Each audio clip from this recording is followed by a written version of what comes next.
Kadang kita punya banyak banget keinginan. Semua terlihat penting. Semua terlihat mendesak. Dan semua kayaknya harus segera dikerjain. Tapi pas mau mulai, malah bingung.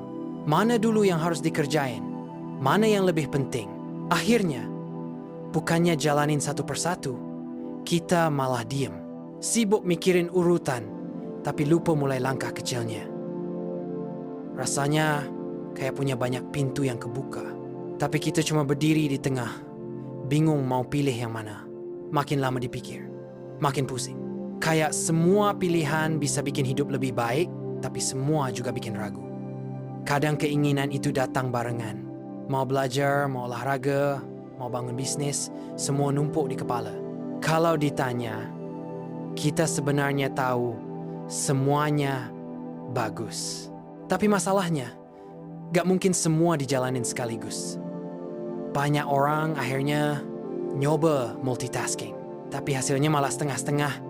Gak ada yang benar-benar selesai. Itu bikin kita capek sendiri, seolah sibuk, tapi gak ada hasil yang kerasa nyata. Dan anehnya, makin banyak mau, makin sering nunda. Soalnya bingung mana yang harus jadi prioritas. Padahal kalau dipikir, gak ada salahnya mulai dari satu. Cuma masalahnya, kita sering kepengen semua beres bareng-bareng. Keinginan yang terlalu banyak itu kayak bawaan tas yang kebanyakan isi. Akhirnya berat, susah dibawa, dan malah bikin lambat. Kadang, kita juga terjebak sama bayangan ideal. Pengen hidup tertata rapi, semua jalan lancar, semua target kecapai. Tapi hidup gak sesempurna itu. Kalau nunggu semua pas, ya gak bakal mulai-mulai.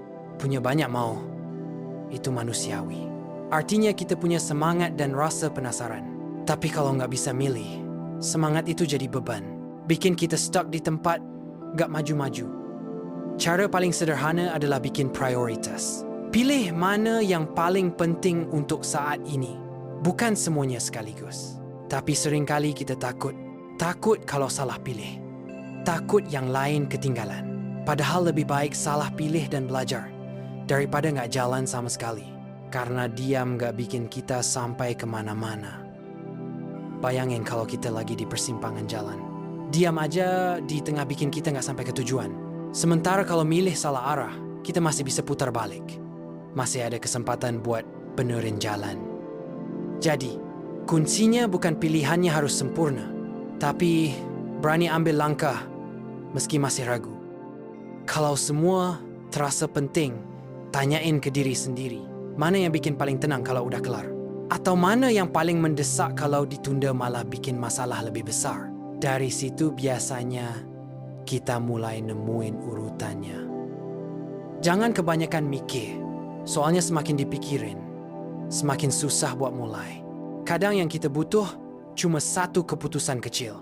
Misalnya buka buku, nyalain laptop, atau ganti baju olahraga. Hal-hal kecil itu bisa jadi pemicu. Bisa narik kita buat terus lanjut ke langkah berikutnya. Kalau semua mau dikerjain bareng, hasilnya sering zonk. Tapi kalau satu aja diselesain, rasa lega itu nyata. Dan rasa lega itu bisa jadi bahan bakar. Bikin kita punya energi buat ngerjain yang lain. Banyak mau itu bukan masalah. Masalahnya kalau kita nggak pernah gerak karena bingung. Ingat, semua hal besar selalu dimulai dari satu langkah kecil. Gak perlu langsung sempurna. Yang penting mulai. Kita nggak akan bisa ngerasain hasil kalau cuma mikirin urutan. Tapi kalau udah mulai, jalan lain biasanya ikut kebuka. Semua orang punya keterbatasan. Gak ada yang bisa fokus ke semuanya sekaligus. Jadi wajar kalau ada yang harus ditunda. Itu bukan berarti gagal, tapi lagi milih prioritas. Kita bisa bikin daftar, tulis semua yang pengen dikerjain, lalu urutin satu persatu. Dengan begitu, kepala jadi lebih ringan. Kita nggak perlu nyimpen semua di pikiran. Kalau udah ada urutan, tinggal kerjain sesuai alur. Gak perlu mikir lagi, tinggal jalanin. Dan jangan lupa, kasih apresiasi ke diri sendiri. Sekecil apapun langkahnya, tetap berarti.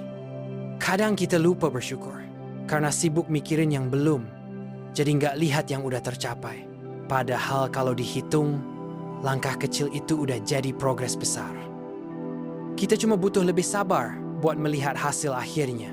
Jadi, kalau sekarang kamu lagi bingung karena punya banyak mau, tenang aja, kamu gak sendirian.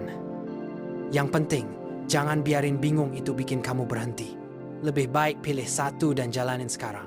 Karena pada akhirnya, hidup bukan tentang siapa yang paling banyak keinginan, tapi siapa yang berani jalanin keinginannya meski pelan-pelan.